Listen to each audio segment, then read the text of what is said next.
Yo, what the fuck? Xin chao everybody. Honkai Star Rail version 2.0 is officially live, and if you've been playing since release, you should have all of these characters by now. And if you don't, then don't worry, you will. Without further ado, let's go ahead and rank our standard 5-star banner characters I would love to lose my 50/50s to. Friendly reminder, did you know my goal was 75 subscribers for the year of 2024? So please consider subscribing to the channel, and if you don't, I hope you lose your 50/50. Bartender cat.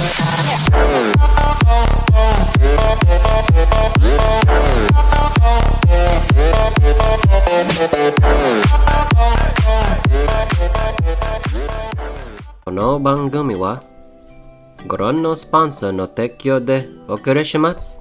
The character I would least want to see when losing my 50/50 is Yanching. Yanching is Jing Yuan's retainer and student who is seen as a prodigy swordsman at his young age. Yanching is an ice type character who follows the path of hunt. He is considered to be a very standard DPS. His kit depends on him having Soul Steel Sync active.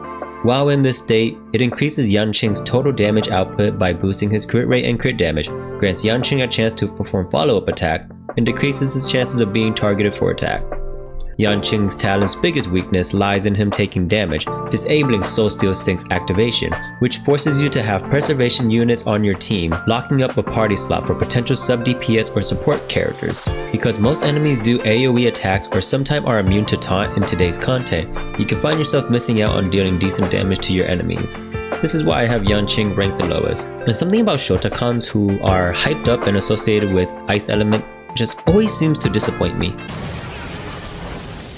Going on to our next character is the second Hersher of Reason, Welt Yang. Welt is a seasoned member of the Astral Express along with Himiko. He was once the sovereign of anti-entropy. After the events of a post-Honkai Odyssey, Welt travels with the Void Archive, which leads him to joining the Astral Express. Welt is an imaginary type character who follows the path of nihility. His playstyle focuses on him being a hybrid DPS, specializing in delaying and slowing enemies while dealing decent damage. His main strengths are from his ability to break imaginary weaknesses and imprison enemies with his skill. In addition, his talent allows him to deal additional damage to enemies who are slowed by his attacks. I love the legacy of the Hersher of Reason, which is why it pains me that I couldn't place him higher on this list. However, with the new Pioneer Diver of Dead Waters relic set, it could definitely provide a revival in Welt's kit. I've yet to test his relic set itself, so I feel it would be a bit disingenuous to hype it up. At number 5, we have yet another Honkai Impact Legacy character. Although not really, but it's how I cope anyways. She is a scientist who repaired the Astral Express and is its navigator, Miss Himiko. As the Nameless's mommy,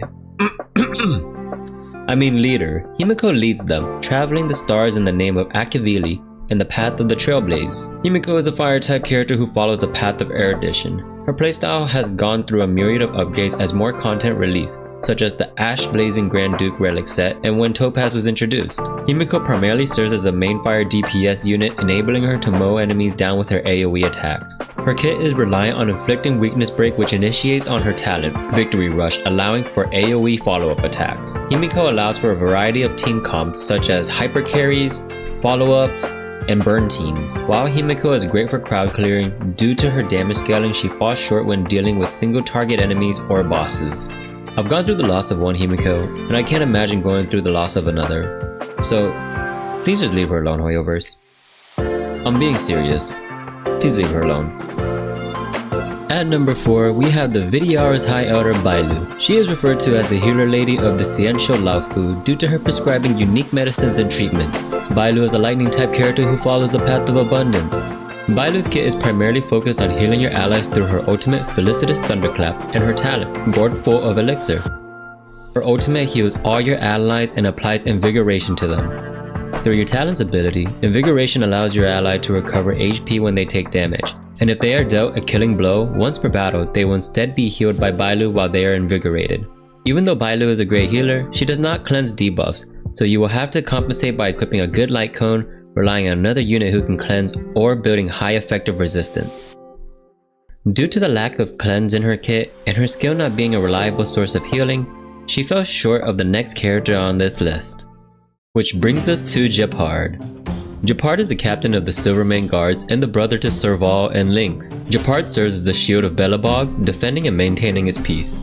Japar is a knight in every way, having the utmost honor and leading as a great example to the guards he commands. In addition, Japar has the most drippiest design a knight can have. Japar is an ice type character who follows the path of preservation. Japar's kit enables him to be the tank of the team.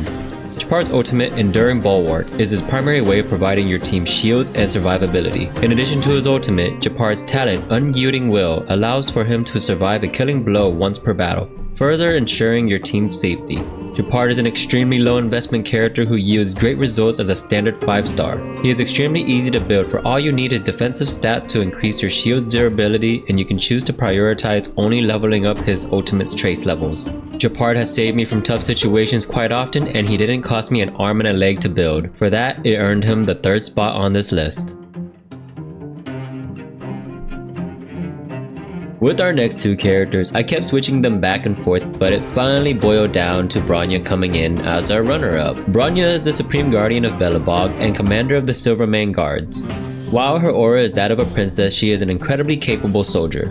She represents the overworld, although she originally came from the underworld, growing up in the same orphanage as Zila. Since defeating Kokolia, Brona pushes for the overworld and underworld to come together as one.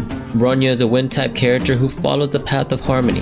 Brona is an excellent support type unit who increases your team's damage output while providing combat readiness. Brona's kit focuses on providing utility to your team by pushing their action forward and increasing their attack with her skill, Combat Redeployment. In addition to pushing the offensive, her skill also cleanses the character she uses it on. Her ultimate, the Belobog March, further complements her utility by increasing your team's attack and crit damage. With proper speed tuning, you can potentially prevent your enemies from even having a churn. My bias is Brona due to my love for her character in Honkai Impact. This is even more appreciated that Zila complements from Brona's skill set so well, mirroring their relationship in Honkai Impact. Although Harmony type characters tend to be squishy, Brona more than makes up for it with her kit, allowing her to be on many hyper carry teams and maintaining relevance in today's content.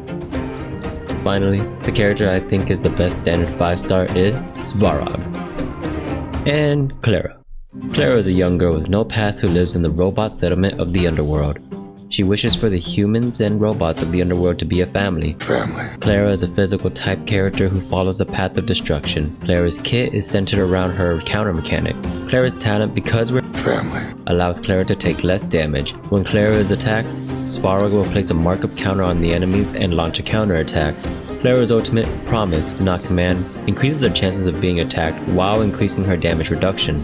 Clara's ultimate also enhances Svarog's counterattack, dealing more damage and attacking nearby enemies. While her kit doesn't seem to be all-powerful, what makes her formidable is that she is one of the few physical damage-dealing DPSs in the game with decent scaling, making her extremely valuable. Even amongst other destruction characters, Clara has extremely high survivability. Clara's downside is that when her skill is used, mark-of counters are removed, which could be rectified by having her at E1. Having Clara counter enemies with massive amounts of damage is truly satisfying. I still think she is the best physical damage dealing unit alongside Argenti, which is extremely useful for most enemies in the later stages of Pure Fiction and Forgotten Hall that have physical weakness break. Like Svarog, we must protect Clara at all costs. And for the love of me, get this girl some shoes. Clara defied the odds and ranked as the best standard 5-star thanks to her family. I don't have friends. I got family. And that concludes this list of least greatest standard 5-star banners to best standard 5 stars. Do you agree with this list? Comment down below on how you would rank them, and also let me know what the next Honkai Star Rail video should be. As always, love you guys and see you on the next one.